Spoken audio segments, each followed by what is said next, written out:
भारतीय इतिहास इतना समृद्ध है कि यहाँ पर हर एक शासक की अलग ही कहानी और हर एक साम्राज्य की एक अलग ही गाथा है।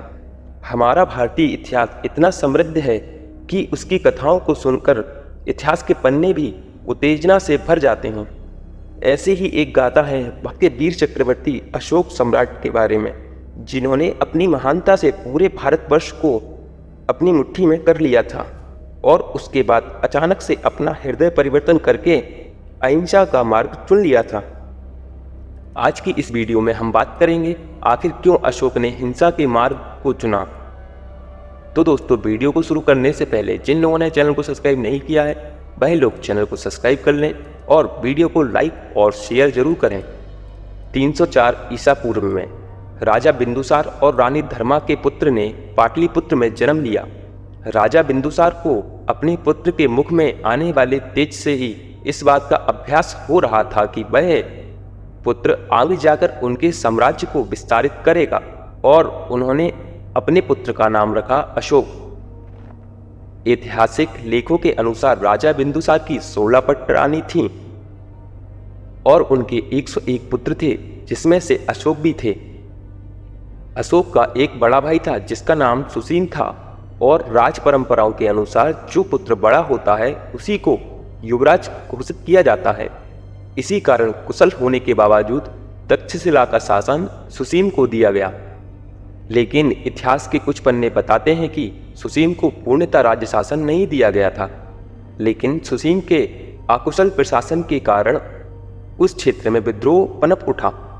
ऐसे में राज दरबार में हर किसी को पता था कि राजपुत्र अशोक के अलावा कोई भी इस विद्रोह को रोक नहीं पाएगा और इस बात को जानकर अशोक को ही जनता में पनप रहे विद्रोह को शांत करवाने के लिए भेजा गया। जैसे ही लोगों ने यह बात सुनी कि अशोक खुद उनके विद्रोह को सुलझाने आ रहे हैं, उन्होंने विद्रोह बिना किसी समस्या के खत्म कर दिया। इस बात से पूरे साम्राज्य में अशोक की और भी ज्यादा प्रशंसा और अशोक पहले से भी कई गुना अधिक प्रसिद्ध हो गए। लेकिन इस प्रसिद्धि से उसके बड़े भाई सुसीम को डर सताने लगा कि अगर अशोक की प्रसिद्धि अत्यधिक रूप से पूरे साम्राज्य में फैल गई तो कहीं ऐसा ना हो कि उसकी राज्य गद्दी खतरे में पड़ जाए।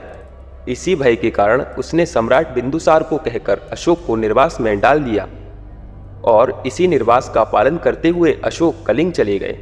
वैसे तो अशोक काफी क्रूर स्वभाव के थे, लेकिन फिर भी वह बौद्ध गुरुओं के साथ रहकर अपने क्रोध पर काबू पाना सीख गए। सुसीम के जुल्मों से तंग आकर प्रजा बार बार अशोक को उकसाया करती थी और जब वह शांति से आश्रम में अपने दिन बिता रहे थे, उसी दौरान उन्हें यह जानकारी मिली कि उनके सौतेले भाइयों ने उनकी माता की हत्या कर दी है। इस खबर को सुनकर अशोक की शांति और उनके मौन ने जवाब दे दिया।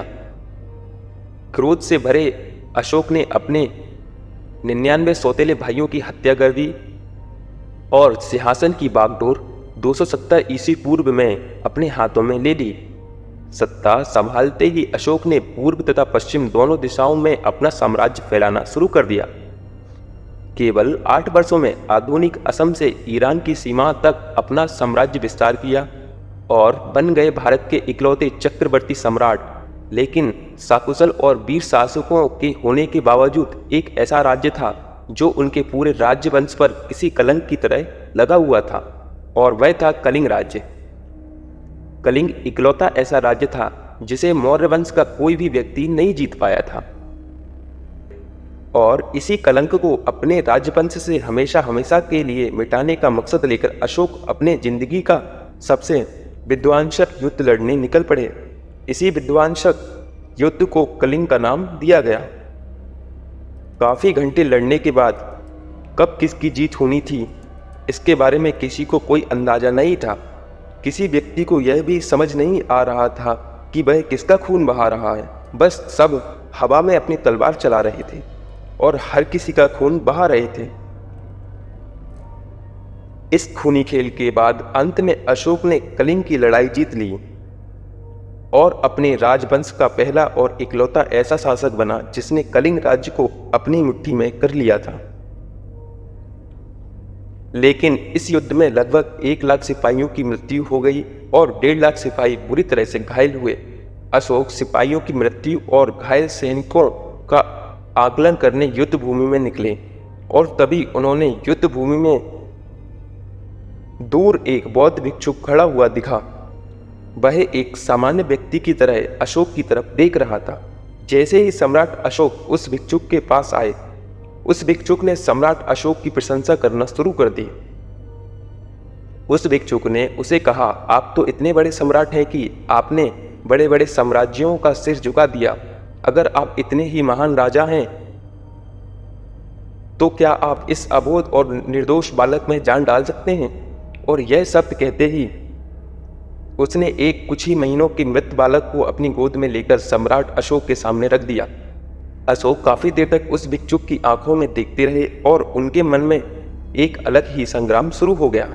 वह समझ नहीं पा रहे थे कि वह उस भिक्षुक को क्या जवाब दें, और अंत में उनकी आंखों में करुणा का एक आंसू झलक पड़ा और उस एक क्षण में सम्राट अशोक का हृदय परिवर्तन हो गया। जो सम्राट अशोक क्रोध के आवेश में आकर राजगद्दी की ओर आए थे, उस क्रूर राज्य शासक को अशोक ने एक बार फिर से अलविदा कह दिया और एक बार फिर उन्होंने शांति का मार्ग को अपनाने का निर्णय लिया और युद्ध क्रियाओं को सदा के लिए बंद कर देने की प्रतिज्ञा ली। एक भिक्षुक की तरह ही बौद्ध धर्म के उपदेश को विश्व की विभिन्न जगहों तक पहुंचाते हुए उन्होंने अपने जिंदगी के आखिरी कुछ साल व्यतीत किए। उनके पुत्र महेंद्र तथा पुत्री संघमित्रा ने भी बौद्ध धर्म के प्रचार में योगदान दिया और विश्व में अहिंसा का संदेश पहुंचाया। लगभग 232 ईसा पूर्व में उनकी मृत्यु हो गई और अशोक की मृत्यु के बाद मौर्य राजवंश लगभग 50 वर्षों तक चला और फिर अंततः मौर्य साम्राज्य का भी पतन हो गया। तो दोस्तों, कैसी लगी है ऐतिहासिक जानकारी कमेंट करके बताएं और वीडियो अच्छी लगी हो तो वीडियो को लाइक और शेयर जरूर करें। फिर मिलते हैं एक नई ऐतिहासिक वीडियो के साथ। तब तक आप बने रहिए आपके अपने YouTube channel historical view of India के साथ। धन्यवाद।